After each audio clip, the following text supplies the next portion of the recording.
Masechet Sanhedrin, Daf Tet. On va commencer par la dernière ligne de Het Amud Bet.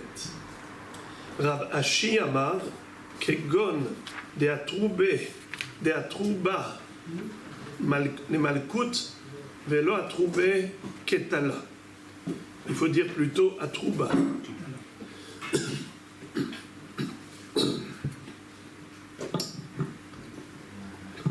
Je relis.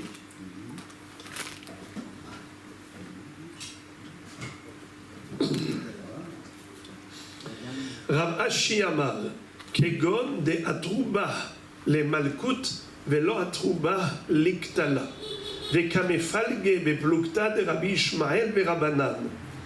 Ditnan makot bishlosha, mishum Rabbi Ishmael amrou be'esrim ou shlosha.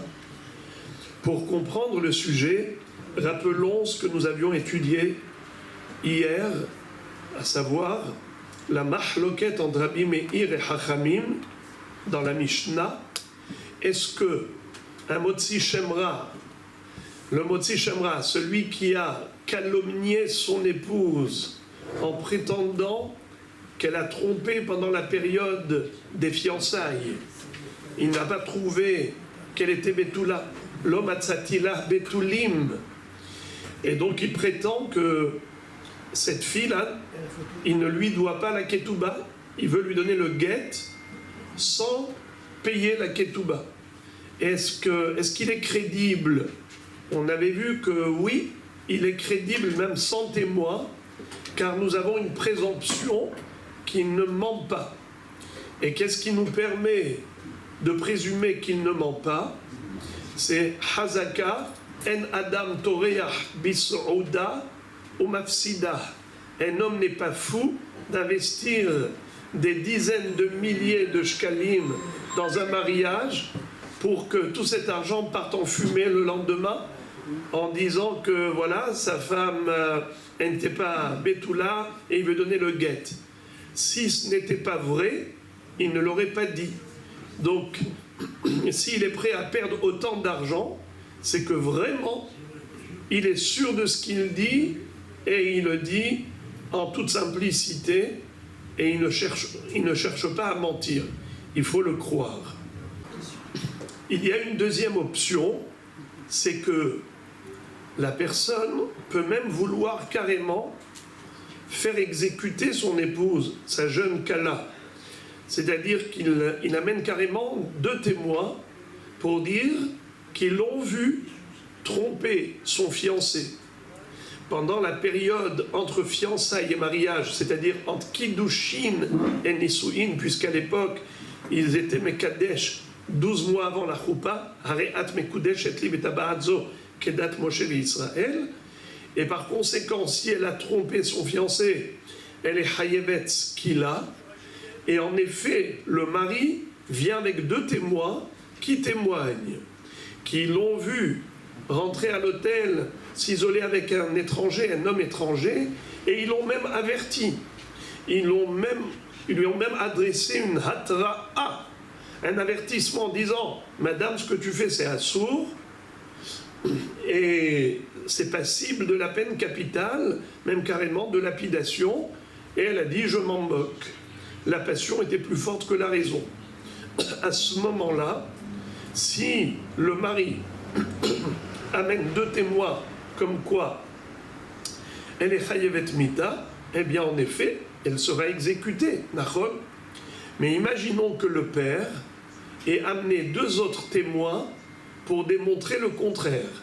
Il a amené deux autres témoins qui ont inculpé les deux témoins du mari.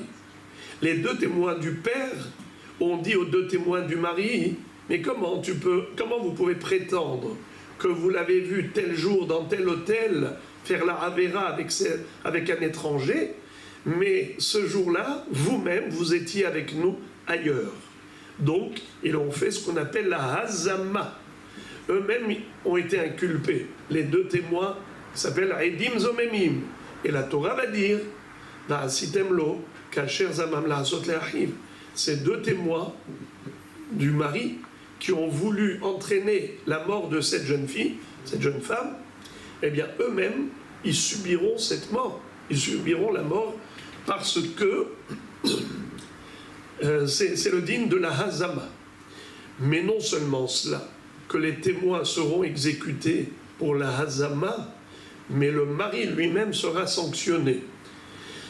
Premièrement, il va recevoir 39 coups, Malkout, Veiseru Oto. Deuxièmement, Ve'anshu Oto Me'a Kesef, il devra payer au père de la jeune fille 100 pièces d'argent, Me'a Slarim. Et en plus, c'est que il ne pourra jamais lui donner le guet, jamais il pourra divorcer d'elle, même si elle est insupportable. C'est une fille avec un tempérament invivable, insoutenable. Malgré tout, il devra subir sa calomnie. Son motzi shemra, c'est son traitement. Velo tiye leisha, lo yochal shalecha kol yamav, sauf si elle veut divorcer. Mais la Torah dit juste 39 coups. Maintenant, de quoi s'agit-il? On parle ici de Motzi Shemra. Rabbi Meir dit, pour traiter un dossier de Motzi Shemra, 3 dayanim suffisent. Hachamim exige 23 dayanim. Quel est l'objet de la mahloket? Pourquoi Rabbi Meir dit 3 et Hachamim exige 23? 23 en général, c'est pour dîner nefashot. 3 dayanim en général, c'est pour dîner mamonot. Est-ce qu'ici, c'est dîner mamonot ou c'est dîner nefashot? C'est exactement le débat. Alors, il y a ici 8 explications. On a 8 amoraïm, dont chacun d'entre eux va donner une autre interprétation à cette mahloket entre Rabbi Meir et Hachamim. Hier, on en a étudié 4, et ce soir, Be'ezrat Hashem, encore 4. On avait vu le pirouche de Ola, de Rava ou Rabba, ça dépend des versions, Abaye et Rav Papa. Alors, rappelons succinctement ces 4 interprétations. Première interprétation, c'était Ola qui disait que Hosheshin les La'az ou En Hosheshin les La'az. C'est-à-dire, le mari au début est venu au Beddin pour réclamer, pour demander de le décharger de la ketouba. Comme quoi il veut donner le guet parce qu'il a trouvé qu'elle n'était pas Betula et il ne veut pas payer la ketouba. Il veut donner le guet sans ketouba. Donc c'est une histoire d'argent. 3 dayanim suffisent. C'est pour ça que Rabbi Meir a dit Motzi Shemra Bishlosh. Mais Hachamim, pourquoi ont-ils exigé 23? Ils ont dit Hosheshin le La'az. Nous craignons les rumeurs. Étant donné que cette réclamation du mari, qui est Motzi Shemra sur sa femme, ça va avoir un retentissement dans toute la ville, les gens vont en parler. Quoi, le lendemain du mariage, il vient avec une telle réclamation et déclaration, ça fait parler beaucoup de gens. Et peut-être que il va y avoir de vrais témoins qui vont entendre la réclamation du mari, et du coup ils vont dire, oui c'est vrai, le mari ce qu'il dit c'est vrai, nous en sommes les témoins, pas seulement témoins visuels, mais témoins acteurs. Nous avions adressé un avertissement à la jeune fille, avant qu'elle rentre dans la chambre faire une avéra avec cet étranger. On l'avait averti. Et donc, qu'est-ce qui va se passer? Ils vont venir au Beddin pour corroborer la réclamation du mari. Pour dire oui, on confirme qu'il a raison. Mais qu'est-ce qui va se passer? Du coup, ce qui était au préalable juste un jugement par rapport à une affaire d'argent, par rapport à la ketouba, du coup, ça va prendre une ampleur et une dimension beaucoup plus grave. Il ne s'agira plus seulement d'une histoire de ketouba, mais il va s'agir carrément d'une exécution éventuelle. Si les 2 témoins vont venir pour dire qu'ils l'ont vu faire la Havera, ils l'ont même averti au préalable, et ils ont vu par le trou de la serrure la Havera et tout, eh bien, cette fille-là va être exécutée, Hayevet Skila. Pour pouvoir condamner quelqu'un à la peine capitale, il faut 23 dayanim. C'est la raison pour laquelle les Chachamim ont dit, d'emblée, il faut 23 dayanim. C'est pas la peine de commencer avec 3 pour ensuite aller chercher 20 autres. On va directement, de facto, commencer le jugement de Motzi Shemra avec 23 dayanim, parce que si jamais ça tourne au vinaigre, on est déjà prêt. Voilà donc la machloket entre Rabbi Meir et Chachamim selon Roula. Selon Rava, c'était une autre histoire. Rava avait dit que la Mishnah parlait d'un scénario atypique. Ça parle d'un cas exceptionnel. Le mari, au début, dès le départ, il est venu pour condamner sa jeune Kala à mort. Il a dit, Moray Verabotai, elle m'a trompé. J'ai entendu qu'elle m'a trompé pendant cette période. D'ailleurs, je n'ai pas trouvé de Betoulim.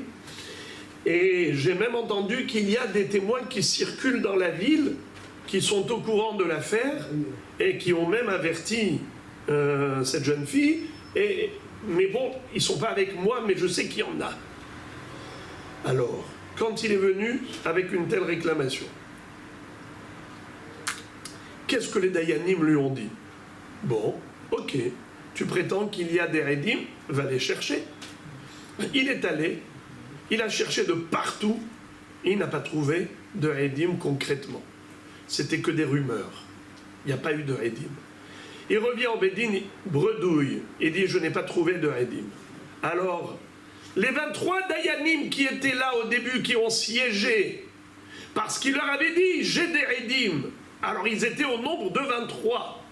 Qu'est-ce qui se passe du coup? Il y en a 20 qui vont dire, eh bien on n'a plus rien à faire ici. On s'en va, bye bye. On ne va pas maintenant traiter le problème de Ketouba pour une histoire. Pour une histoire de Ketouba, on n'a pas besoin de 23. Nous, on peut rentrer chez nous. On a d'autres choses à faire, plutôt que de rester pour traiter un problème de Ketouba. Pour la Ketouba, ça suffit 3 Dayanim. C'est ce qui s'est passé. Les 20 sont partis, 3 sont restés. Et voilà que, du coup, comment il s'appelle, Hachamim disent, si on renvoie les 20 et on garde les 3, que va-t-il se passer? Les gens vont dire, vous voulez savoir pourquoi on a remballé les 20? Parce qu'ils sont nuls. Mais le mari, qu'est-ce qu'il voulait? Il voulait que un problème de Ketouba, il voulait se décharger de l'argent qu'il doit. Il voulait se décharger de la Ketouba. Alors on a cherché 3 bons Dayanim, et sur 23, on en a trouvé 3. Alors qu'est-ce qui va se passer? Ça va être ce qu'on appelle Hosheshin Lichvodan Shel Rishonim. Le kavod des 20 premiers, va être mis en cause. C'est que les gens vont dire les 20 premiers, c'est des nuls. C'est pour cela que Hachamim vont dire non, non, non. Même pour un jugement de Ketouba, il faut qu'il reste. Pour pas qu'on dise que si ils sont partis, c'est parce qu'on les a remballés, parce qu'ils sont nuls. Non, Hasve Shalom, ils sont tous des Dayanim dignes. Mais Rabbi Meir dit, ils peuvent partir tranquillement. Les 3 qui restent vont traiter du problème d'Aketouba.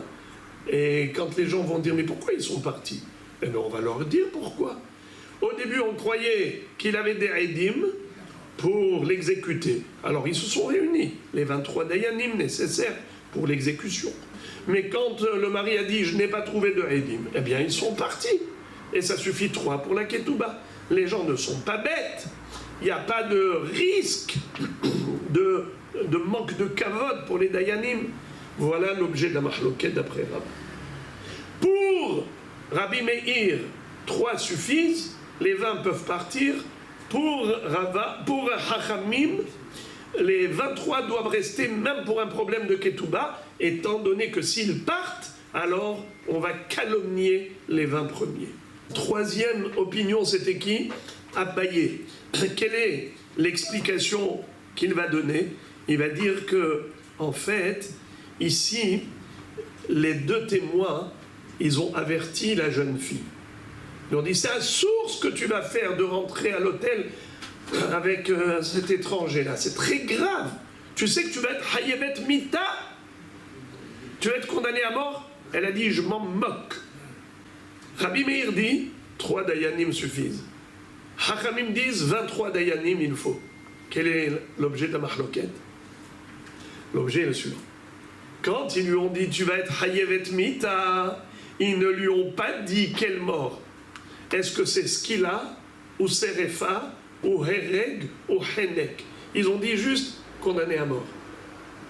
Il y a une mahloket entre d'autres Tanaïm, Rabbi Yehuda et Hachamim, à savoir, est-ce qu'il faut préciser laquelle des 4 peines capitales, ou bien c'est pas la peine de préciser. Si les 2 témoins ont adressé un avertissement en disant tu vas être condamné à mort, ça s'appelle hatra'a. Ou bien non, il faut vraiment lui indiquer au fauteur, avant la faute, quelle mort de laquelle il sera passible. Alors c'est ça la mahloket. Pour Rabbi Meir dit, moi je pense comme Rabbi Yehuda, ad sheyodi'uhu be'ezomita, c'est-à-dire qu'il faut lui dire quelle mita. Mais là, les 2 témoins, ils ne l'ont pas dit à la jeune fille que c'était ce qu'il a. Ils l'ont dit juste une mort, ils ne lui ont pas dit laquelle. Alors, est-ce qu'elle sera hayevet mita, d'après Rabbi Meir? Non, comme Rabbi Yehuda. Et par conséquent, s'il n'y a pas de hiyuv mita, pourquoi ils se sont réunis? Que pour une affaire d'argent, se décharger de la ketouba. Tandis que Hachamim pense, comme les autres Hachamim, qui ne sont pas d'accord avec Rabbi Meir, avec Rabbi Yehuda. Et par conséquent, même un avertissement global, général, sans préciser laquelle des 4 peines capitales, rien qu'en disant, Madame, tu vas être hayevet mita, ils ne lui ont pas dit quelle mort, malgré tout elle est hayevet mita. Elle est hayevet ce qu'il a tout de même. Alors si elle est hayevet ce qu'il a, ça s'appelle dîner nefashot. Dîner nefashot, évidemment, ça requiert 23 dayanim. Enfin, la 4e explication que nous avions vue hier, c'est Rav Papa. Il avait dit qu'on parle ici de Isha Havera. Qu'est-ce que ça veut dire Haver? Talmid Hacham. Havera, Talmida Hachama. Quel est le din si, malheureusement, un Talmid Hacham a tourné au vinaigre? Malheureusement, ça peut arriver. Quelqu'un qui était dans la Torah et qui s'est éloigné totalement, le Yetzer Hara l'a emporté dans les vagues de l'océan des épreuves de ce bas monde. Dans ce bas monde, il y a tellement d'épreuves, eh bien, il pourrait y en avoir qui se noient dans toutes ces épreuves. Et qu'est-ce qui s'est passé? Voilà ce qui s'est passé. Celui-là, c'était un Talmid Hacham, et maintenant, malheureusement, il a tourné au vinaigre, comme Elisha ben Avouya. Vous connaissez l'histoire de Elisha ben Avouya. C'était un homme qui était un grand Hacham, parmi les Tanaïm. Rabbi Meir Baal HaNes, il a étudié chez lui la Torah. Et malheureusement, il est devenu Elisha Aher, un autre, comme un étranger. Quel est le din si un homme pareil fait Hilul Shabbat, profane le Shabbat, devant 2 témoins? Mais les témoins ne l'ont pas averti en lui disant « Tu sais que c'est assourd de faire ce que tu vas faire pendant Shabbat, c'est une mélacha qui est passible de la peine de ce qu'il a, et ainsi de suite. » Ils ne lui ont pas dit, ils ont juste vu ce qu'il a fait. Rabotaï, est-ce qu'il sera hayab ce qu'il a, oui ou non? Non. Mahloket. Entre Rabbi Yossi Bar Yehuda et Hachamim. Rabbi Yossi Bar Yehuda dit qu'en effet, Haver et Notzarich Hatra'a. Un Talmid Hacham n'a pas besoin d'avertissement. Il connaît tout. Il peut t'enseigner la Torah. Alors, qu'est-ce que tu as besoin de l'avertir et de lui dire, tu sais que c'est Assour et c'est Chayav Mita et Chayav ce qu'il a? Il n'a pas besoin de l'entendre de ta bouche. Il le sait déjà. Étant donné que toute la raison pour laquelle il faut avertir la personne préalablement, c'est juste pour s'assurer qu'elle n'a pas ignoré la halacha. Alors c'est seulement s'il y a un risque d'ignorance.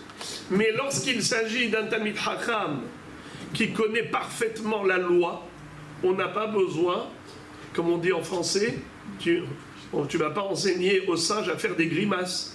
Tu ne vas pas dire maintenant à ce monsieur-là, tu sais, Shabbat, on n'a pas le droit d'allumer le feu, on n'a pas le droit de faire ceci et cela. Mais il le sait. D'accord? Puisque toute la raison pour laquelle il faut adresser un avertissement avant la faute, c'est juste pour être sûr que cette personne, c'est en âme et conscience qu'elle commet l'infraction. Comme quoi elle est en connaissance de cause, elle agit en connaissance de cause, elle est méside, elle n'est pas shogeg. Alors quelqu'un qui est Talmid Chacham, c'est sûr qu'il est méside, il n'est pas shogeg. Mais ça c'est, qui dit ça? C'est Chachamim. Alors Chachamim, pourquoi ils exigent 23 dayanim pour exécuter cette jeune fille? C'est parce que c'était une jeune fille qui a grandi dans la Torah. Havera, elle connaissait la halakha, donc on n'avait pas besoin de l'avertir, elle est condamnable même sans avertissement. Tandis que Rabbi Meir lui dit non, moi je pense comme ceux qui s'y opposent à Rabbi Yossi bar Yehuda. Il n'y a pas de différence entre un Talmid Chacham ou un Amaaretz. Toute personne, pour l'exécuter, il faut qu'elle soit avertie.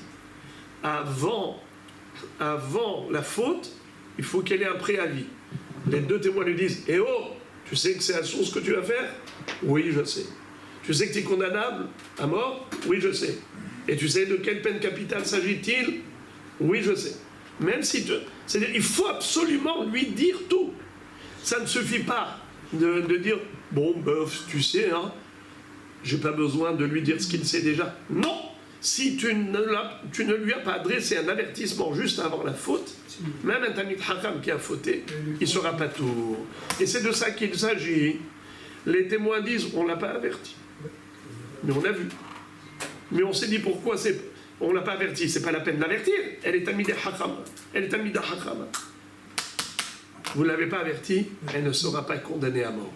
Alors, pour ça que Rabbi Meir dit, il n'y a pas de condamnation à mort. Pourquoi tu veux 23 dayanim? C'est juste une histoire de ketouba. C'est une affaire d'argent. 3 dayanim suffisent amplement. Voilà, on a fait une révision de tout ce qu'on a étudié hier.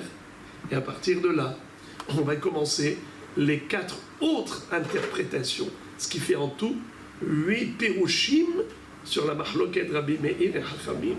À savoir, est-ce que pour traiter le dossier de Motzi Shamra, 3 dayanim suffisent ou il en faut 23? Rav Ashi Amar, Kegon de Atroube Malkut, le Malkut velo Atroube Liktala, Vekamefalge, Beplukta de Rabbi Ishmael, Verabanan, Ditnan, Makot Bishlosha, Mishum Rabbi Ishmael Amrou, Be'esrim Ushlosha. Ça, c'est un pirouche très spécial, très très spécial. En fait, les Edim qui avaient vu cette jeune fille rentrer à l'hôtel avec un étranger quand elle était à Roussa, fiancée, ils l'ont vue, ils l'ont adressé un avertissement, mais eux-mêmes c'était des ignorants. Les 2 témoins, qu'est-ce qu'ils lui ont dit? Tu sais, si tu vas rentrer là-bas, on va te donner 39 coups. Le Beddin, il va t'infliger la flagellation. Tu vas recevoir Malkout. Ils ne savent pas. Eux-mêmes, ils se trompent. En réalité, qu'est-ce qu'elle est? Elle est passible de quoi? La peine capitale. Mais qu'est-ce qu'ils lui ont dit, eux, par erreur? Les 2 témoins avertisseurs, qu'est-ce qu'ils ont dit? Ils ont dit, tu vas être hayevet 39 coups, si tu fais la Avera avec cet étranger. Et maintenant, qu'est-ce qui va se passer? Eh bien, puisqu'ils ne lui ont pas dit qu'elle sera condamnée à mort, elle ne sera pas condamnée à mort. Elle n'a pas été avertie par rapport à la mort. D'accord? Peut-être que s'il lui avait dit tu vas être condamné à mort, elle n'aurait pas fait la Avera. Ils lui ont dit tu vas recevoir 39 coups. Elle s'est dit ça vaut la peine de faire la Avera pour risquer 39 coups. Alors regardez Rabotaï. Qu'est-ce qui va se passer? Étant donné que, c'est comme ça que Tosfot explique. Tosfot dit que ce pirouche-là, il va d'après celui qui dit Lav Shenitan. C'est une grande mahloket. Est-ce que c'est shayach de donner malkout pour une avera qui, dans l'absolu, est passible de mita? Parce que ces témoins, ils se sont trompés, ils ont parlé de Malkout. Alors quoi, tu donnes Malkout ou tu donnes pas Malkout? Dans la Torah, on a une règle. Chaque infraction, chaque interdiction de la Torah est passible de Malkout, à l'exception des exceptions. Par exemple, quelqu'un qui a mangé du porc, et on l'a averti, attention, si tu manges ce kazaït de porc, comme le volume d'une olive, tu vas recevoir 39 coups. Et il dit, je sais, m'en fiche. Eh bien, qu'est-ce qui va se passer? On va l'amener au Beddin, on va lui donner 39 coups. D'accord? C'est pareil pour toutes les interdictions, où la Torah n'a pas dit qu'il y a un hiyuv de mita. Il n'y a pas de condamnation à mort. C'est une condamnation juste à Malkout. Vous savez d'où on l'apprend? Parce que dans Parashat Kitetse, il y a une juxtaposition de deux psukim. Il y a un pasuk qui dit Lo tahsom shor bedisho. Il ne faut pas mettre une muselière à ton bœuf au moment où il bat le grain. Lors du battage du grain, au moment où le bœuf il est en train de battre tout le grain de blé qu'on a moissonné, à ce moment-là, mskin, si tu lui mets une muselière, il souffre, le pauvre bœuf. Il voit devant lui tellement de céréales, il ne peut pas goûter. La Torah dit, laisse-le manger un petit peu quand même. Il travaille beaucoup, qu'il mange un peu. Ils sont idiots parce que c'est leur capital. D'accord ? Mais la Torah, juste avant ça, elle a parlé de quoi? De la Malkout. La Torah a parlé de Arbaim Yakenu Lo Yosif. Ben Yosif, Yakoto Makaraba Venikla Achicha Le'enecha. Donc là-bas, on nous parle de Malkout. Quel rapport entre l'histoire de la muselière qu'on ne doit pas mettre au bœuf au moment du battage du grain et Malkout? Eh bien, c'est pour dire que celui qui va lui mettre la muselière, il recevra 39 coups. Et c'est pareil, tous les interdits, sauf ce qui ne ressemble pas à l'action d'un muselière. Par exemple, l'Avshen Bomaasé, quelqu'un qui fait une avera sans action. Ça ne ressemble pas à quelqu'un qui a muselé, car museler, c'est une action. Tu prends une muselière, tu as mis au bœuf. Ça s'appelle l'Avshen Bomaasé. Il n'y a pas de malkout pour l'Avshen Bomaasé. Ou encore l'Avhanitak Le'asé, une avera dont la Torah elle-même a donné la possibilité de réparer. Par exemple, quelqu'un qui a volé, il a transgressé le issour de l'otigzol, il aurait dû recevoir 39 coups. Mais non, car la Torah dit Vereshiv et Agezela Asher Gazal, il n'a qu'à rembourser ce qu'il a volé. Donc la Torah elle-même est à donner la réparation, il n'y a pas de malkout. Alors que l'Otarsom Shorbedisho, la Torah n'a pas donné de réparation. Il n'y a pas de mitzvah. Bikitsour, en résumé, normalement, pour recevoir Malkout, il faut que ce soit un lave qu'on appelle l'Otarasé Greda. Un lave simple, une interdiction simple. Or, une interdiction qui est passible de la peine capitale. Est-ce que, si les témoins se sont trompés et ils avaient cru que pour une telle interdiction, on doit donner 39 coups, est-ce que le bonhomme va recevoir 39 coups, oui ou non? Alors c'est une mahloket. Il y a ceux qui disent Lav shenitan le'azharat mitat beddin en lokin alav. Et il y a ceux qui disent que oui, lokin alav. Tosfot ici nous disent qu'évidemment, que si on nous a dit que cette fille, cette jeune fille, elle va recevoir 39 coups au lieu de la mort qu'elle méritait, c'est parce qu'on pense que Lav shenitan le'azharat mitat beddin lokin alav. Mais pourquoi Rabbi Meir a dit que 3 dayanim suffisent et Hachamim disent 23? Pourquoi cette mahloket? Alors c'est trop beau. C'est trop beau. La Gemara, ici, c'est qui? C'est Rav Ashi. Il dit, ouvre la première page de la Gemara Sanhedrin, la première Mishnah. Là-bas, on a vu Makot Bishlosha. Rabbi Ishmael Omer, Be'esrim ou Shlosha. Vous vous rappelez? Qui est-ce qui se rappelle la première Mishnah qu'on avait étudiée? Makot Bishlosha. Les 39 coups requièrent 3 dayanim. Rabbi Ishmael dit 23 dayanim. Oh! Rabbi Ishmael compare les 39 coups à la mort. Il faut donc combien de Dayanim? 23. Hachamim disent comment on appelle ça? Le Malkout, ça n'a rien à voir avec la mort. Malkout, c'est Malkout. Alors, 3 Dayanim suffisent. Eh bien, c'est ça la marloquette. Rabbi Meir, il pense comme les Hachamim de notre Mishnah, que Malkout, c'est plutôt comme Mammon et pas comme Mita. C'est comme l'argent et pas comme la mort. Donc 3 Dayanim suffisent. Alors que Hachamim qui exigent pour Motzi Shemra 23 Dayanim, parce qu'ils disent la Malkout que cette fille va recevoir, ça, eh bien, ça requiert 23 Dayanim, comme a dit Rabbi Ishmael, que Makot, les coups, c'est comme la mort. Vous savez comment il y a une très jolie phrase. Il y a une phrase lumineuse. Il y a une phrase lumineuse dans la Gemara. Mali katla kula, mali katla palga. Quelle différence entre tuer un peu ou tuer beaucoup? Si tuer beaucoup, il faut 23 Dayanim, c'est-à-dire tuer quelqu'un, il faut 23 Dayanim. Eh bien, même frapper, c'est comme une petite mort. Quand tu frappes quelqu'un, c'est comme une petite mort. Eh bien, ça requiert 23 Dayanim, d'après Rabbi Ishmael. Voilà pourquoi Hachamim disent 23 pour Motzi Shemra, la jeune fille, et Rabbi Meir dit 3 suffit. À savoir, est-ce que Malkout, qu'elle va recevoir cette jeune fille, requiert 23 ou requiert 3, c'est tout. 5e interprétation. Passons à la 6e. Les témoins, ils ne trompent pas toi aussi. Les témoins aussi, quand même. Mais non. Et il aurait dû une erreur, peut-être. Que les témoins n'auraient pas fait. Peut-être grâce à eux, elle est par Hayabita. Qu'est-ce que vous voulez qu'on fasse avec eux? On va les renvoyer au Dafayomi pour apprendre.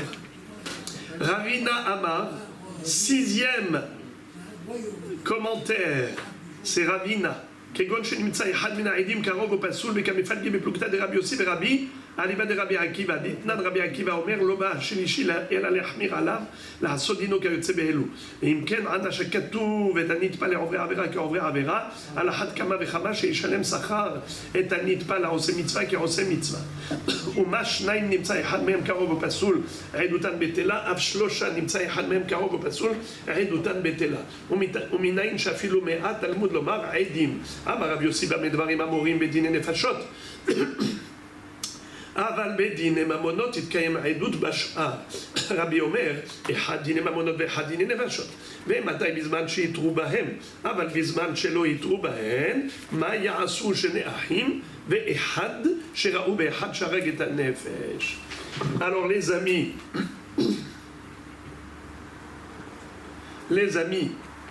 on voulait faire Rabbi Hanania ben Akashia. J'ai lu tout le Hamoud parce qu'en fait, c'est un seul bloc. Et ça va être, je vais dire pour ce soir, ce que moi j'appelle le grumeau. La partie la plus difficile de ce soir, c'est maintenant. On va attacher la ceinture et on va essayer de se concentrer au maximum. Et je peux vous promettre qu'après ça, ce soir, vous allez dormir tranquille, sans exomile, pas besoin de somnifères. Si on comprend.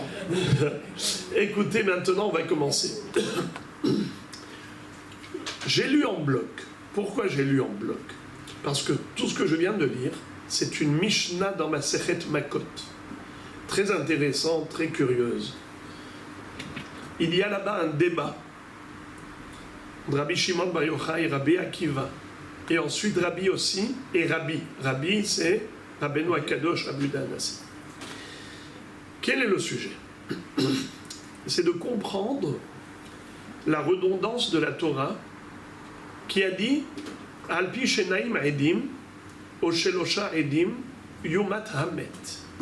C'est sur la bouche, sur le témoignage, la déposition de 2 ou de 3 témoins que la personne passible de la peine capitale sera condamnée à mort. Alors, la question, elle est fondamentale. La Torah a dit ici quelque chose, un pléonasme. Al pi shenaim edim, o shelosha edim. Sur la base de 2 ou de 3 témoins, la personne sera condamnée. Boker Tov, Mais si tu me dis que 2 témoins suffisent, pourquoi tu me parles de 3 témoins? Ça ne sert à rien. Mais imit kayemet ha'edut bishnaim shlosha lamali. Si 2 témoins suffisent, alors pourquoi tu as dit 3? Mais dans 3, il y a 2, et 2 suffisent. Question. À cela a répondu Rabbi Akiva. D'abord, il y avait Rabbi Shimon. La Gemara n'a pas cité Rabbi Shimon. Mais là-bas, Rabbi Shimon, il dit qu'en fait, c'est pour nous dire que de la même façon que 2 témoins qui ont été zomémim, des faux témoins, pour pouvoir les condamner à mort, il faut que les 2 soient zomémim.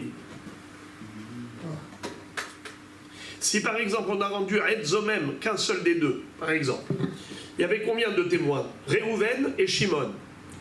2 autres témoins sont venus, ils ont dit, Réhouven, qu'est-ce que tu racontes des histoires à dormir debout? Tu as dit que tu as vu tel jour à Natania, telle date, dans tel endroit. Mais ce jour-là, tu étais avec nous à Yerushalayim. Ce même jour. Donc, tu n'as pas pu voir à Natania quelque chose. Alors, celui-là, normalement, qu'est-ce qu'on devait lui faire? Lui infliger la sanction qu'il a voulu faire subir à l'accusé. Or, ce ne sera pas le cas. Pourquoi? Car il faut que les deux soient zomémim. Les 2 soient inculpés en tant que faux témoins. C'est où les 2 ou personne? Rabbi Shimon dit, maintenant tu as compris pourquoi. Rabbi Shimon va dire, c'est pour ça que la Torah dit, Alpi shenaim o shelosha edim yomatamet. Pourquoi il est écrit shenaim o shelosha? C'est pour te dire que si par exemple ils étaient 3 témoins, et sur les 3 témoins, il y en a eu 2 qui ont été zomémim. Il y en a un, on ne lui a pas dit. Eh oh, comment tu as pu dire une chose pareille? Mais tu étais avec nous à Yerushalayim ce jour-là. Tu n'étais pas à Natania. On ne lui a pas dit ça au 3e. On a dit ça qu'aux 2 premiers. Alors, est-ce qu'on va exécuter les 2 premiers? Est-ce qu'on va infliger la sanction aux 2 premiers zomémim? Oui. Eh bien non.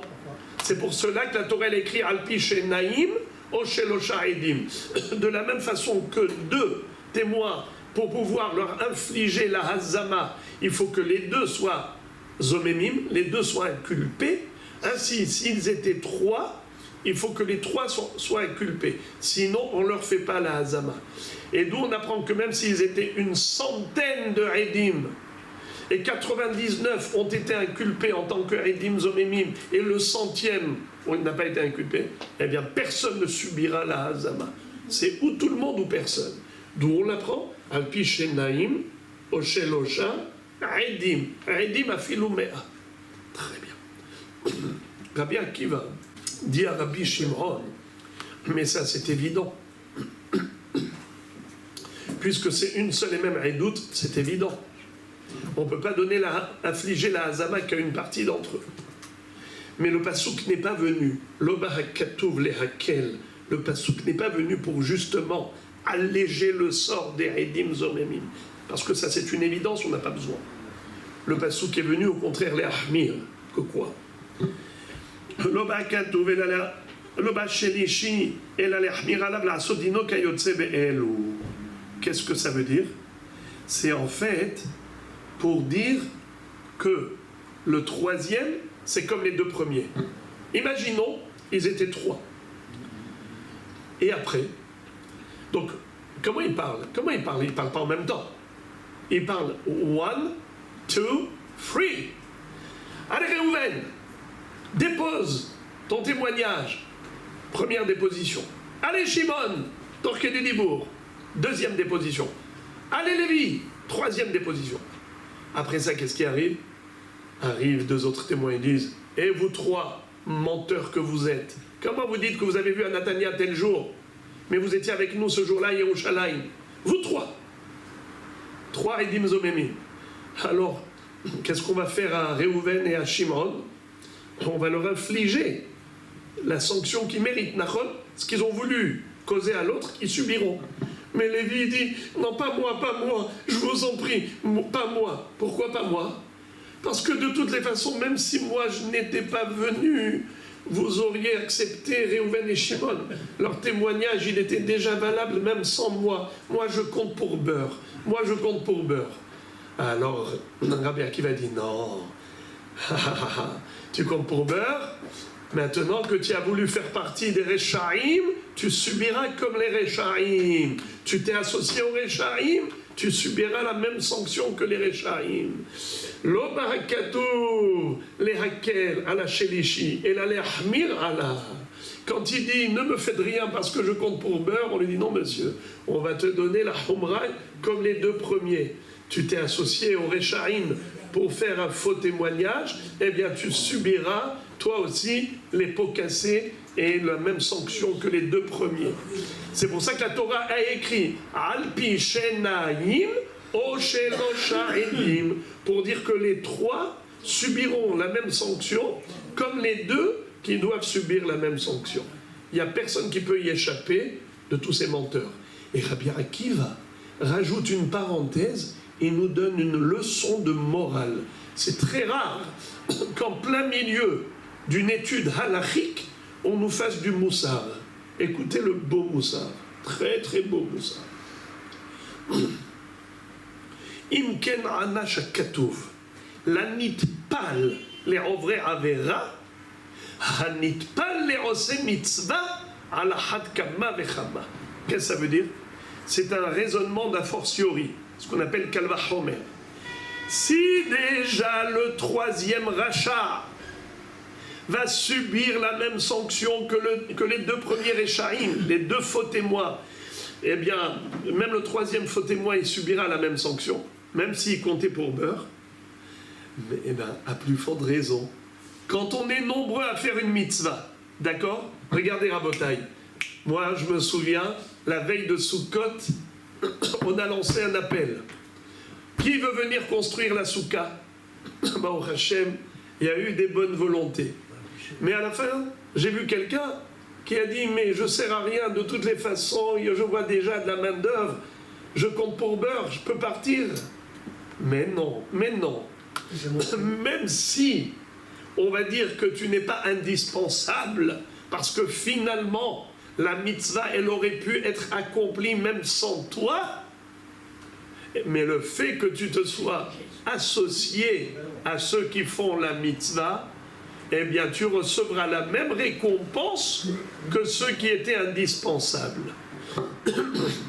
Étant donné que tu t'es greffé au tronc commun positif, tu es considéré tout aussi positif comme si tu étais le seul.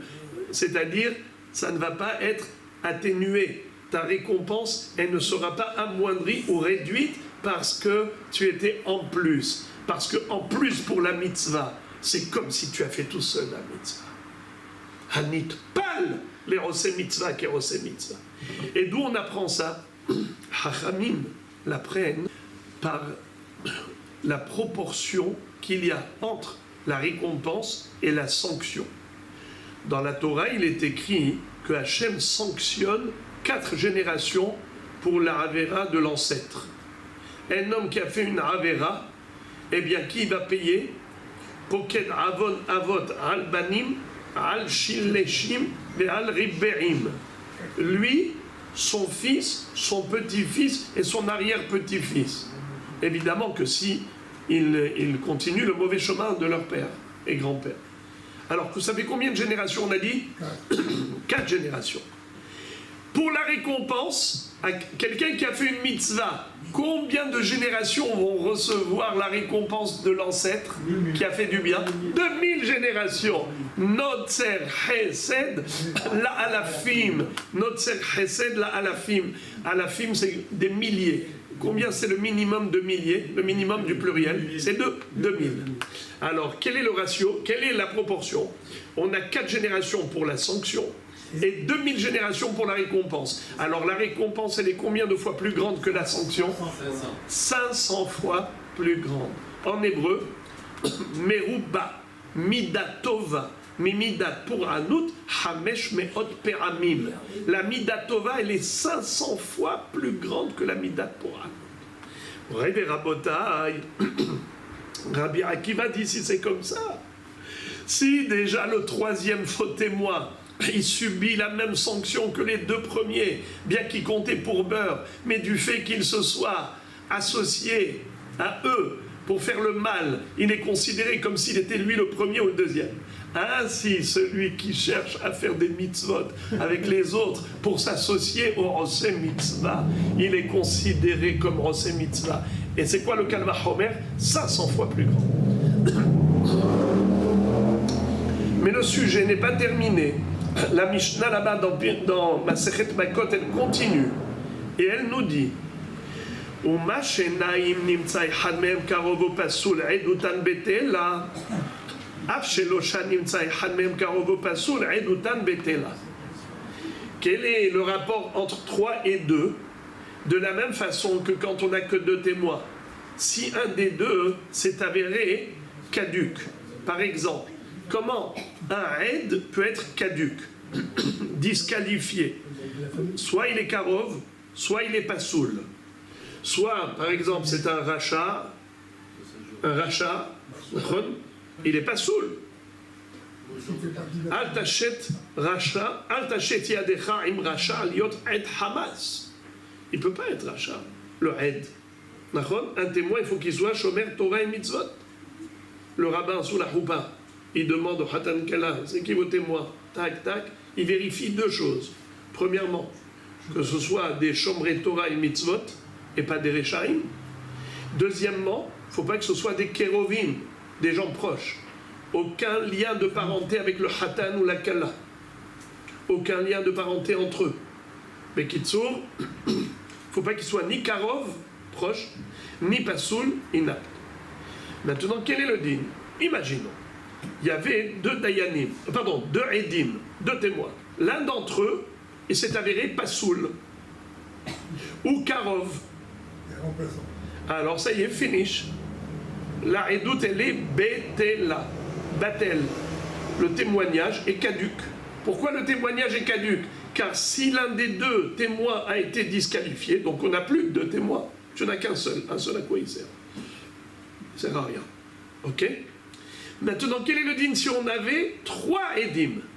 Et l'un des 3 s'est avéré Karov au Pasoul, inapte au témoignage, soit parce qu'il était proche de l'accusé, soit parce qu'il était Pasoul, il n'était pas Shomer Shabbat, par exemple. Ça marche. Donc c'était un voleur.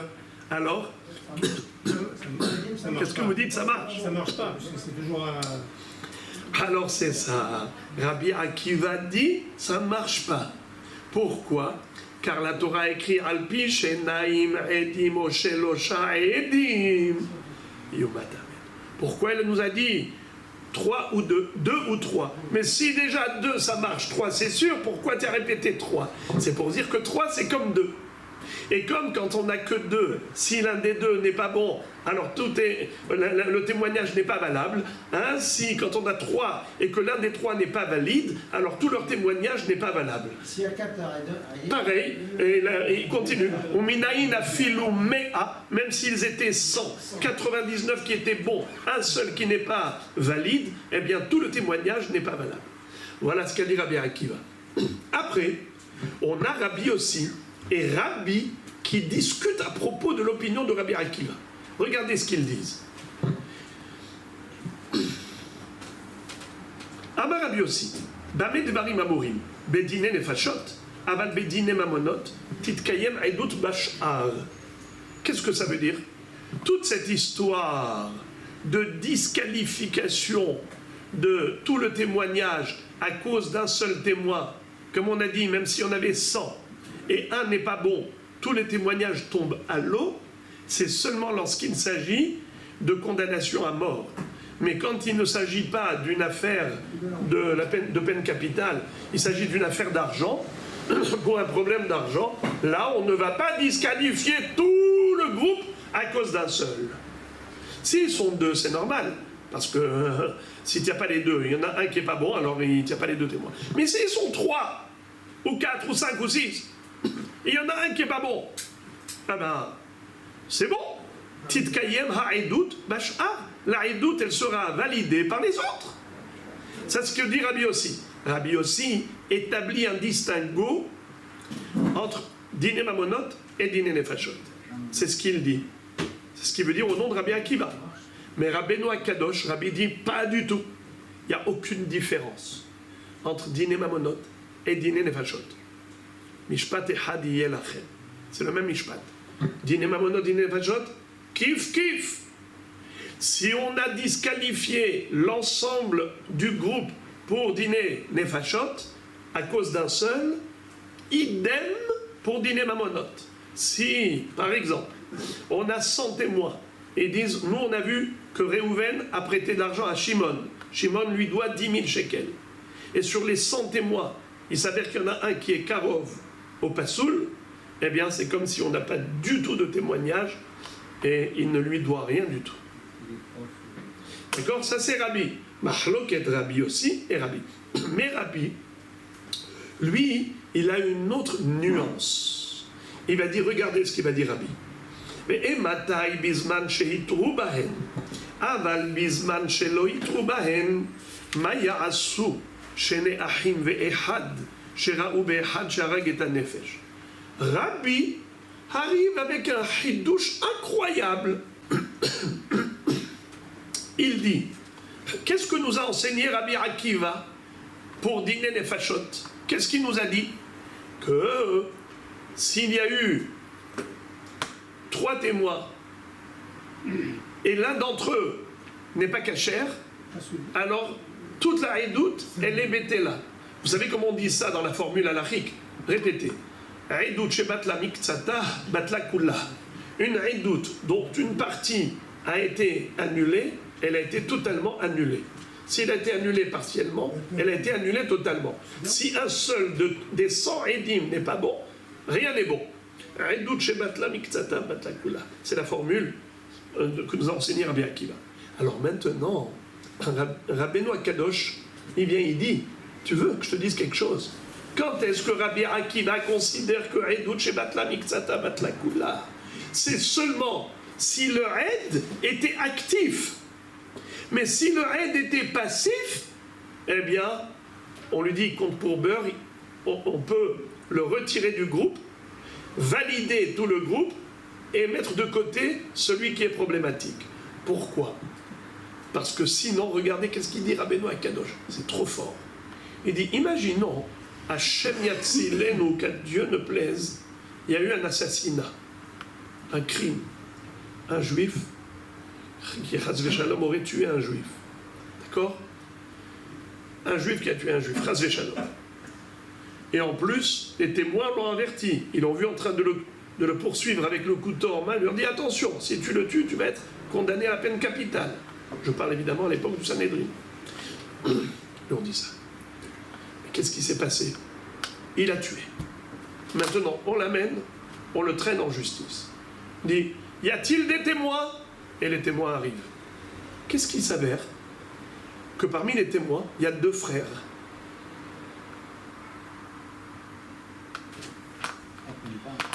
Deux frères, ils sont krovim, ils sont proches l'un de l'autre. 2 témoins qui sont proches l'un de l'autre. It's not good. Rabbeinu Akadosh dit quelque chose d'incroyable. Il dit, si l'un des 2 frères n'a pas parlé, n'a pas bronché au moment où il a vu le crime, il était spectateur, passif. Son frère a été acteur avec l'autre témoin. Son frère, avec l'autre étranger, ils ont dit à l'assassin, attention à toi, gare à toi, si tu le tues, tu vas te faire tuer toi-même. Eh bien, Moraï Rabotai, d'après Rabbeinu Akadosh, ça marche. Pourquoi? Parce que le témoin visuel n'était pas actif. Il s'efface. C'est comme s'il ne fait pas partie du groupe. Car n'est témoin que celui qui avait agi dans ce témoignage. Il a averti l'assassin. Alors, regardez Rabotai. Maintenant, tout ça, tout ce qu'on vient d'apprendre, bravo les amis, vous avez tenu bon, j'ai vu que vous étiez là. Maintenant, vous pouvez détacher la ceinture. C'est bon. Regardez, tout ça, c'est pour arriver à un détail. La jeune fille que les témoins veulent accuser en disant qu'ils l'ont vue rentrer à l'hôtel avec son amant pour faire la Avera, et ils ont vu par le trou de la serrure, et ils viennent ces 3 témoins. Il y a là-bas 2 frères, mais quand ils l'ont averti, il n'y avait que 2 qui l'ont averti. L'étranger et un des 2 frères. L'autre frère, il a vu, il n'a rien dit. Il n'a pas averti. Maintenant, quand ils arrivent les 3 au Beddin, alors, il n'y en a que 2 qui parlent. Il n'y en a que 2 qui parlent. Mais le Beddin, ils disent, dis-moi, et toi, ton frère là, il était là? Oui, il était là, mais il n'a rien fait, rien qu'il a vu. Rien qu'il a vu. Alors, d'après Rabbeinu Akadosh, étant donné qu'il n'y a que 2 qui l'ont averti, l'un des 2 frères et l'étranger, cette jeune fille, elle sera condamnée à mort. Ils lui ont dit, mademoiselle, tu sais que c'est assourd. Tu sais que tu vas te faire condamner à mort. Je sais. Tu sais que ça va être la lapidation. Oui, je sais. Et je le fais malgré tout. Mais l'autre frère, il n'a rien dit. Alors, d'après Rabbeinu Akadosh, est-ce qu'elle est condamnable? Oui. Et qui pense comme Rabbeinu Akadosh? Hachamim. C'est pour ça qu'ils ont exigé pour Motzi Shemra 23 dayanim. Car il s'agit ici de dîner nefashot. Il s'agit ici de peine de mort. Tandis que Rabbi Meir a dit Shlosha. Pourquoi il dit Shlosha? Parce que lui, il pense comme Rabbi aussi. Rabbi aussi, lui, qu'est-ce qu'il dit? Il n'y a pas de différence entre un témoin actif ou un témoin passif. À partir du moment où il était témoin visuel, il fait partie du groupe. Il fait partie du groupe des témoins. Et on a déjà dit que quand il y en a un qui n'est pas cachère dans tout le groupe de témoins, il disqualifie l'ensemble du groupe. Et donc il n'y a pas de témoignage valable. Le témoignage n'est pas valide, vu qu'il y a 2 frères dans le groupe. Étant donné qu'à l'hôtel, ils étaient 3, dont 2 frères, eh bien automatiquement, aucun n'est cachère pour témoigner. Si aucun n'est cachère pour témoigner, donc on ne peut pas la condamner à mort. Si on ne peut pas la condamner à mort, alors pourquoi le mari il vient? Il vient juste pour la ketouba. Même s'il est venu pour condamnation à mort, mais on lui dit, tu blagues ou toi? Ou quoi? Tu viens avec des témoins pas valables, ça ne sert à rien. Étant donné qu'il vient avec des témoins invalides, alors tout ce mishpat, ce jugement, n'a lieu d'être que par rapport à une affaire d'ordre pécuniaire. Ketouba, c'est de l'argent. Rabbi Meir dit 3 dayanim, monsieur le fils. Maintenant, les amis, je vous ai dit que le grumeau est dépassé. Ce qui nous reste, ça mettra 3 minutes, mais Azrat Hashem, on dévale la pente. Vous allez voir, on termine le daf. Je vous avais dit combien d'interprétations on avait déjà? 6. Passons à la 7e. V'ibaritima, kegon shitruba acherim, velo hitruba edim, v'kamefalge, v'plugta de Rabbi Yossi v'Rabanan, ditnan Rabbi Yossi omer, le'olam eno neherag, ad sheyu pi shene'edav matrin bo, shene'emar al pi shene'edim. Autre façon d'interpréter la mahloket entre Rabbi Meir et Hachamim. Est-ce que Motzi Shemra requiert 3 ou 23 dayanim? Rabbi Meir dit 3, Hachamim disent 23. Tu veux savoir sur quoi est basé leur débat? Sur une mahloket connue entre Rabbi Yossi et Hachamim. À savoir, est-ce que l'avertissement adressé au fauteur avant l'infraction, on lui dit, monsieur, tu sais que c'est assaut? Oui. Tu sais que c'est Hayav Mita? Oui. Tu sais quel Mita? Voilà. Tac, tac, tic. Que ce soit ce qu'il a, ce qu'il a, Serefa, Erek, Vachenek. Ils lui ont dit quel Mita, Bidiou. Très bien. Mais vous savez qui est-ce qu'il a averti? Imaginons que ce n'est pas les témoins qui l'aient averti.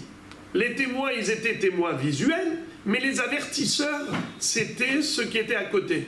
Il y avait ici un monsieur avec son chapeau, sa barbe et ses péotes, il connaissait la halakha. Il dit à la jeune fille, tu sais que tatati, tatata, tatati, tatata. C'est assourd, tu es chayavet mita, ce qu'il a, il a tout dit. Mais les témoins, eux, ils n'ont pas été au Dafayomi, comment ils vont savoir c'est quel mita? Alors, ils ne connaissent pas, mais ils ont vu.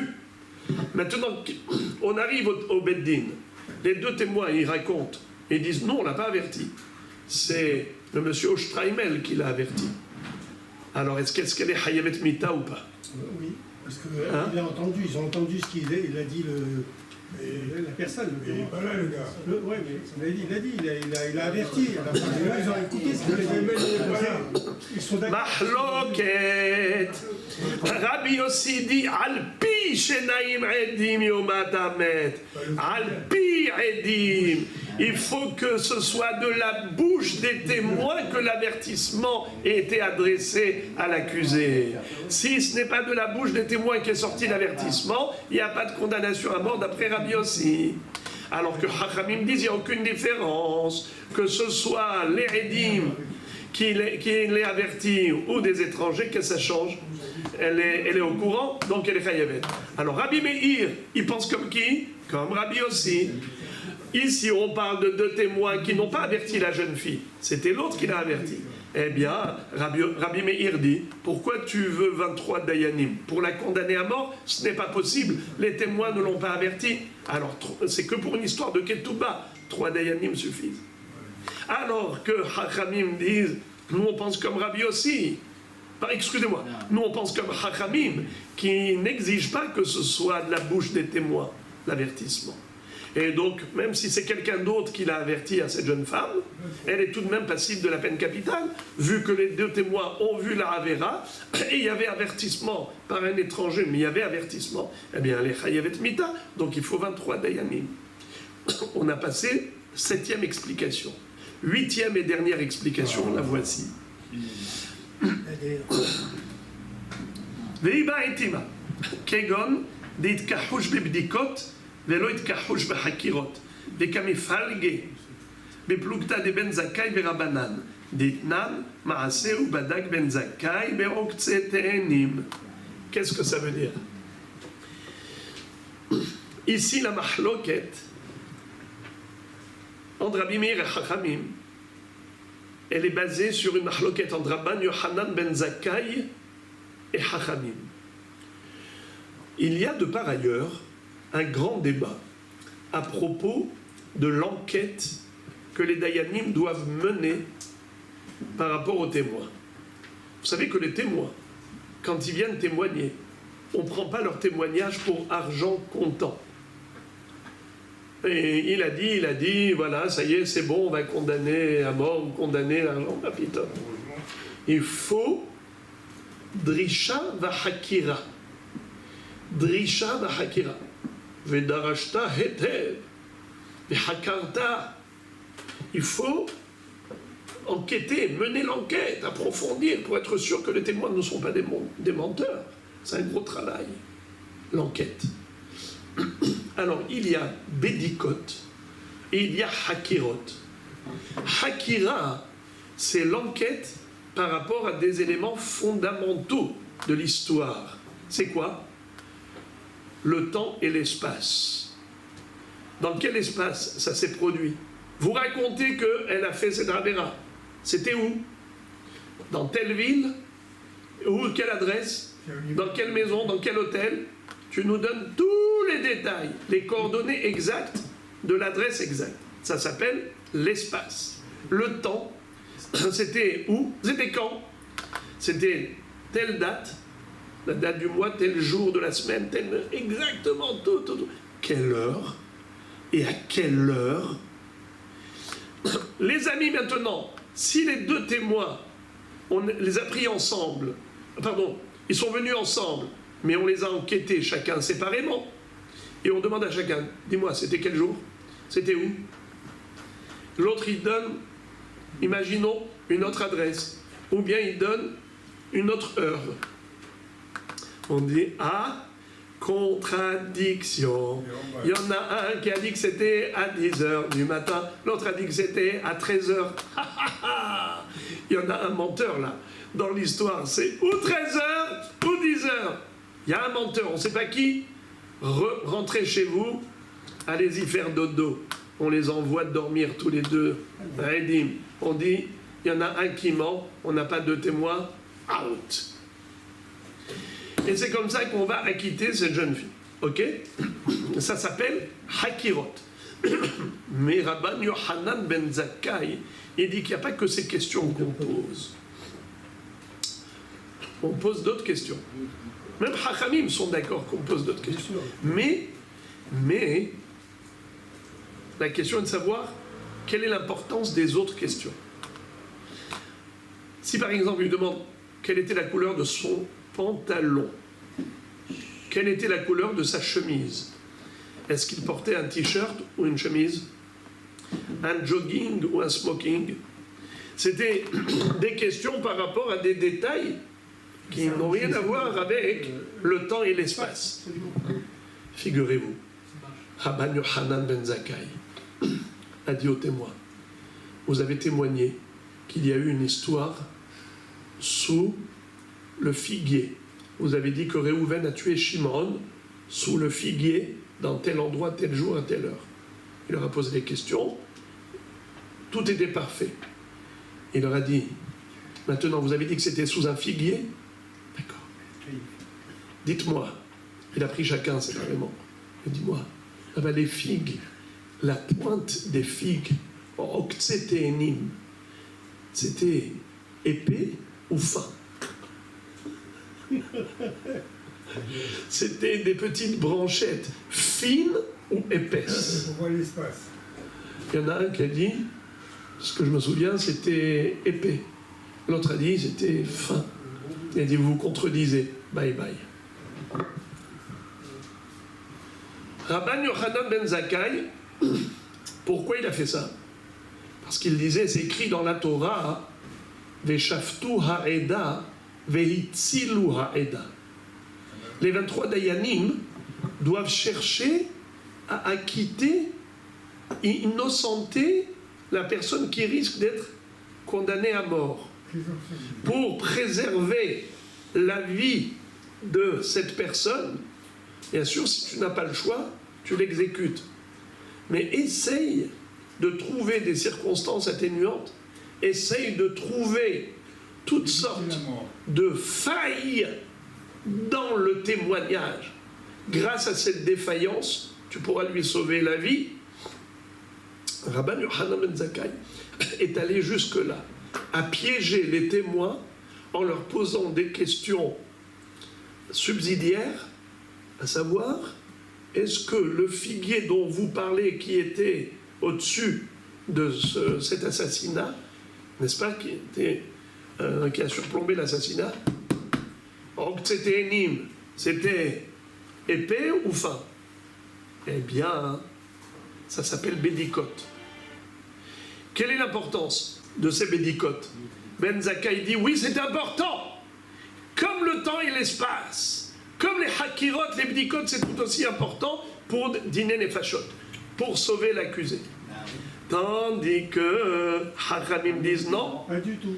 Pour le temps et l'espace, ok. Mais par contre, le figuier, est-ce qu'il était épais ou pas épais? Qui fait attention à cela? Est-ce qu'il a mis un t-shirt ou il a mis une chemise? Qui fait attention à cela? Moi, j'ai vu le bonhomme, de manière générale. Est-ce que j'ai été regarder la marque de son costume? Voilà. Eh bien, c'est ça. Rabbi Meir y pense, comme Hachamim. Comme quoi, il n'y a pas d'importance aux détails. Il n'y a pas d'importance si c'était épais, fin, s'il portait un pantalon comme ci ou comme ça, un t-shirt ou une chemise. C'est pas important, ça. Même s'ils se contredisent, c'est parce qu'ils n'ont pas fait attention à cela. C'était pas un détail important à leurs yeux. Alors, dans ce cas-là, étant donné que c'est pas important, alors, s'ils se contredisent, ce n'est pas grave. Donc elle est hayevet mita. Elle est chayevet mita. Alors, excusez-moi, j'ai inversé. Pardon, j'ai inversé. Rabbi Meir qui a dit que 3 suffisent. Pourquoi? Parce qu'il dit, s'ils se contredisent dans les bdikot, c'est comme s'ils se contredisent dans les hakirot. Et par conséquent, cette jeune fille ne sera pas condamnée à mort. Et c'est de cela qu'il s'agissait. De 2 témoins qui se sont contredits. Mais pas dans le temps et l'espace. Ils se sont contredits, pas dans les hakirot, dans les bdikot. Rabbi Meir dit, moi je pense comme Ben Zakkai. Contredit dans les bdikot, c'est comme les hakirot. Et par conséquent, tu ne peux pas la condamner à mort. Si tu ne peux pas la condamner à mort, alors qu'est-ce qu'il veut le mari? Il veut juste se décharger de quoi? De la ketouba. C'est une affaire d'argent. 3 dayanim suffisent. Voilà pourquoi Rabbi Meir dit 3 dayanim suffisent. Parce que je pense comme Ben Zakkai.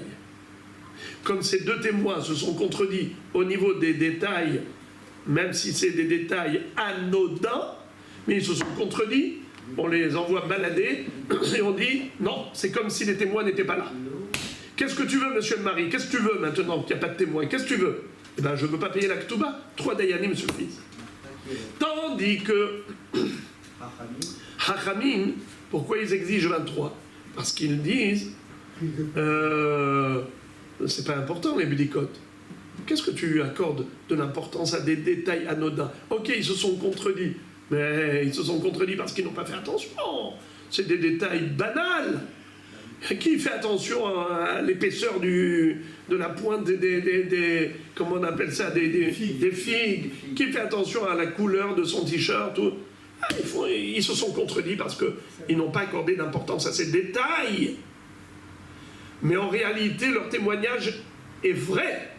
Leur témoignage, il est véridique, il est authentique, il est valide, et donc cette fille mérite d'être condamnée à mort, même si les témoins se sont contredits au niveau des détails anodins. Mais ils ne se sont pas contredits au niveau des détails importants. Au niveau du temps et de l'espace, ils ne se sont pas contredits. Ils ont donné la même adresse et la même date et la même heure. Alors elle est condamnable. Donc il faut combien de dayanim? 23 pour dîner nefashot. 8e et dernier, pirouge, et on clôture le sujet avec une phrase. Écoutez la dernière phrase d'Agmara, en parlant toujours de Motzi Shemra. Amar Rav Yosef, Hevi Abal Edim Shezinta. Si le mari a amené 2 témoins comme quoi sa jeune Kala l'avait trompé avant le mariage, entre fiançailles et mariage, et donc il a voulu la condamner à mort, Ve'evia Av Edim, et le père, pour défendre sa fille, il a amené 2 autres témoins, Ve'ezimum le'edei Baal, ils ont inculpé les témoins du mari en disant mais comment vous pouvez dire une chose pareille, vous étiez vous-même avec nous ailleurs. Évidemment, les témoins du mari vont se faire exécuter, mais ils n'ont pas d'argent à payer. Et on ne va pas leur réclamer de l'argent. Pourquoi? Parce qu'ils ont voulu juste condamner la jeune fille à la mort. Alors, qu'est-ce qui va se passer? Ils seront exécutés. C'est vrai qu'ils lui ont fait perdre aussi la ketouba à cette jeune fille. Ils lui ont causé 2 préjudices. Elle va perdre l'argent et son âme. Mais on ne donne pas 2 sanctions pour une même action. Vous êtes d'accord avec moi? Comment ça s'appelle? Kamle Bedraba Mine. Par contre, regardez-moi ça. Hazar ve'evia ba'al edim ve'hezimum le'edei ha'av. Le'edei ha'av ne'eragin u'meshalmin mamon. Mamon lazé, on fachot lazé. Si maintenant le mari, il a ramené 2 autres témoins et ils ont inculpé les 2 témoins de la défense du père. Vous avez compris ce qui s'est passé? Il y a eu 6 témoins, 2 et 2. Au début, le mari a amené 2 témoins contre sa femme. Ensuite, le père de la femme a amené 2 témoins contre les 2 témoins du mari. D'accord? Ouais. Ensuite, le mari a amené 2 témoins contre les 2 témoins de la défense du père. Ils sont faux aussi. Hein? On ne sait pas s'ils sont faux ou pas. Qu'est-ce qu'ils ont dit? Écoutez-moi ça. Qu'est-ce qu'avaient dit les 2 du milieu, les deux du père, qu'est-ce qu'ils ont dit aux deux témoins du mari? Et ils leur ont dit, mais comment vous avez pu témoigner que vous avez vu cette jeune fille à Natania à l'hôtel tel jour, à telle heure, mais ce jour-là vous étiez avec nous à Yerushalayim. D'accord? Et donc si vous étiez là avec nous à Yerushalayim, vous êtes des menteurs. Alors si vous êtes des menteurs, vous méritez la mort. Vous avez voulu infliger la mort à cette jeune femme, la pauvre, qui était innocente, c'est vous qui allez subir la mort. Très bien. Rabotaï, maintenant le mari, qu'est-ce qu'il fait? Il amène deux autres témoins et il dit aux deux témoins du père, comment vous pouvez dire que ils étaient avec vous à Yerushalayim? Ils n'étaient pas à Natania. Les deux témoins du mari n'étaient pas à Natania parce qu'ils étaient avec vous à Yerushalayim. Il y a menteur, espèce de menteur. Vous-même, vous n'étiez pas à Yerushalayim ce jour-là. Vous étiez avec nous à Eilat. Vous vous rappelez pas? On a fait des vacances là-bas, on a fait du sous-marin ensemble, et vous me racontez une histoire de Yerushalayim ce jour-là, vous n'étiez pas à Yerushalayim. Donc c'est pas possible que les deux témoins du mari étaient avec vous à Yerushalayim ce jour-là, car vous-même vous n'étiez pas à Yerushalayim, vous étiez avec nous à Eilat. Alors Moraï et Rabota, écoutez bien. Qu'est-ce qui va se passer avec les deux témoins de la défense que le père a amené avec lui? Qu'est-ce qu'on va leur infliger, les amis? Alors écoutez, les amis, la réponse, elle est mielleuse. Vous allez vous lécher les doigts. Ils sont hayavim deux choses. Hayavim nefashot lazé ou mammon lazé. Ils doivent payer 100 shekels au mari et ils doivent aussi être exécutés. Pourquoi ils vont être exécutés? Ces deux de la défense que le père a amené, parce qu'ils ont voulu condamner à mort les deux témoins. Les deux témoins du mari, ils sont venus dire que la jeune fille a fauté, n'est-ce pas, à l'hôtel à Natania, tel jour. Ils ont voulu condamner à mort la jeune fille. Qu'est-ce qu'a fait le père? Il a amené deux autres témoins qui ont dit aux deux témoins du mari, comment vous pouvez dire que vous avez vu à Natania qu'elle a fauté, mais vous-même vous étiez avec nous à Yerushalayim. D'accord? Qu'est-ce qu'ils ont fait cela? Les deux derniers, qu'est-ce qu'ils ont fait aux deux premiers? Ils les ont condamnés à mort. Comme eux, ils avaient voulu condamner la jeune fille à mort. Alors maintenant, c'est eux qui vont être condamnés à mort.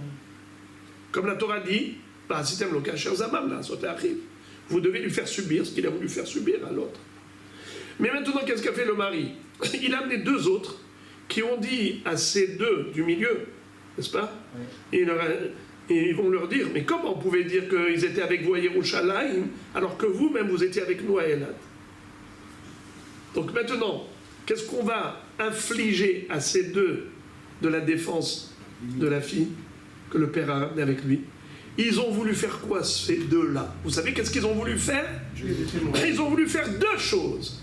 Déjà, ils ont voulu faire exécuter les témoins du mari, primo, et ils ont voulu condamner le mari à payer 100 slaim, 100 shekels au père de la fille. Les me'akesef, les 100 pièces d'argent.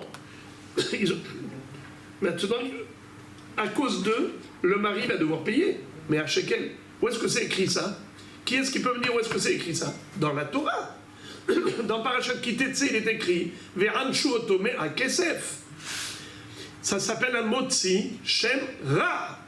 Ils ont dit que le mari est motzi shem ra, alors que le pauvre, il n'était pas motzi shem ra. C'était vrai ce qu'il avait dit. Eux, ils sont en train de le faire passer pour un motzi shem ra. Mais ce sont eux les menteurs. C'était pas de la calomnie gratuite. C'était véridique. C'était authentique ce qu'il a dit, le mari. Mais à cause d'eux, ces menteurs-là, qui sont venus pour défendre la jeune fille injustement, parce que le père a dû certainement les payer, les soudoyer, venez, faux témoins, témoigner contre les témoins du mari. Eh bien, en témoignant contre les témoins du mari, il cause deux choses. Une sanction aux témoins du mari, ils vont se faire tuer, et une sanction au mari lui-même, il va devoir payer, mais à Kesef, au père de la fille. Ça s'appelle Mammon lazé ou Nefashot lazé. Dans ce cas, on n'applique pas la règle Kamle bedrabamine. On avait dit qu'il y a une règle, Kamle bedrabamine. Ça veut dire, quand quelqu'un a fait une double infraction par une même action, on lui donne la sanction grave et il est dispensé de la sanction la moins grave. Exemple, quelqu'un par exemple a incendié la maison de son voisin un jour de Shabbat. Il a allumé le feu, Shabbat, il a incendié la maison du voisin. Il a commis 2 infractions, l'une vis-à-vis de Dieu, l'autre vis-à-vis de son voisin. Il a fait Hilul Shabbat, il mérite la mort. Il a fait un Nezek, il a causé un dommage, il a brûlé, il a incendié une maison, il doit payer. Eh bien, il ne payera pas. Étant donné qu'on va l'exécuter, 2 infractions dans la même action, étant donné que, eh bien, on lui donne la plus grave, la mort, mais pas l'argent. Mais lorsqu'il s'agit de 2 personnes différentes, la mort à cause des témoins, c'est-à-dire la mort, et tandis que Motsi Shemra, c'est à cause du mari. Ils ont condamné le mari, c'est une chose. Ils ont condamné les Edim, c'est une chose. Alors là, on leur inflige la double sanction. Et la mort, d'abord ils payent au mari les 100 kesef, et ensuite on les exécute, parce que ça s'appelle Mammon Lazé, on est fachot Lazé.